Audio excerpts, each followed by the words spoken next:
আমার বক্তব্য অনেকের পছন্দ নাও হতে পারে, বাট আমি সারা জীবন ভর স্পষ্ট কথা বলে এসেছি। বিএনপি 2/3 বেশি সংখ্যাগরিষ্ঠতা লাভ করেছে, জনগণ তাদেরকে দায়িত্ব দিয়েছে। রাষ্ট্রপতি অত্যন্ত গুরুত্বপূর্ণ একটি পদ এবং রাষ্ট্রের প্রথম ব্যক্তি, senior most person in the country. সেই হিসাবে আমি মনে করি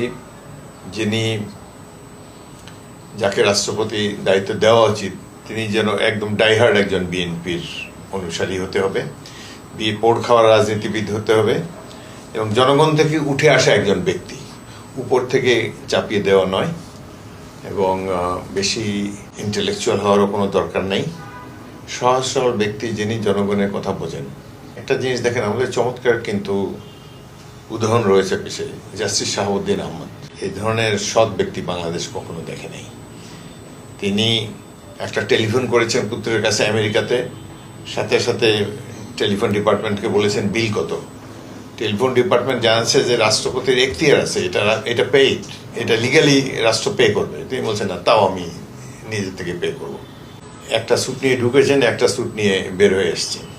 এই ধরনের নির্লোভ সৎ বিজ্ঞ ব্যক্তি প্রয়োজন বাংলাদেশে। উনি অবশ্য কোনো রাজনৈতিক দলের নয়, বাট বিএনপিতে নিশ্চয়ই ত্যাগী অনেক রাজনীতিবিদ আছেন, অনেক উত্থান পতনের মধ্যে গিয়েছেন, অনেক নিগৃহীত হয়েছেন স্বৈর শাসকদের দ্বারা। জনগণের পালস বোঝে এই ধরনের একজন ব্যক্তি। জনগণের পালস বোঝার রাজনৈতিক দলের নেতাদের পক্ষেই সম্ভব, বাইরের লোকের পক্ষে এটা সম্ভব না।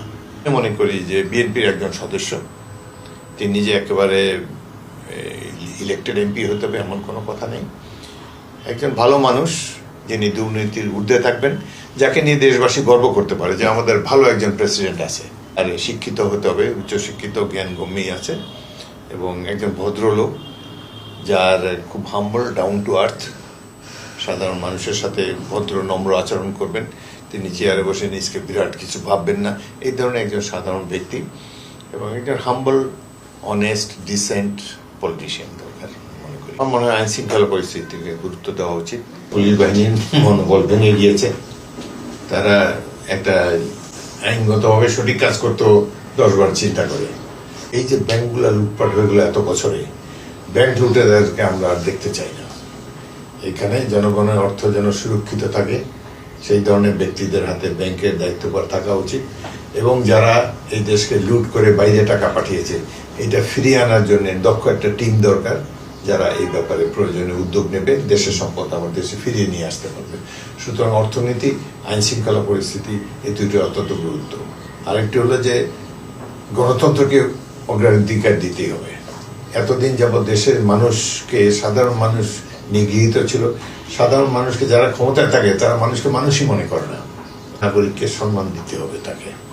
জানি রাষ্ট্রের যত বড় কর্মকর্তাই হোক, তিনি যেন একজন বয়স্ক এবং সিনিয়র একজন সিটিজেনের সামনে, একজন শিক্ষিত মানুষ, তিনি শিক্ষক হতে পারেন, ভাইস চ্যান্সেলর হতে পারেন, আইনজীবী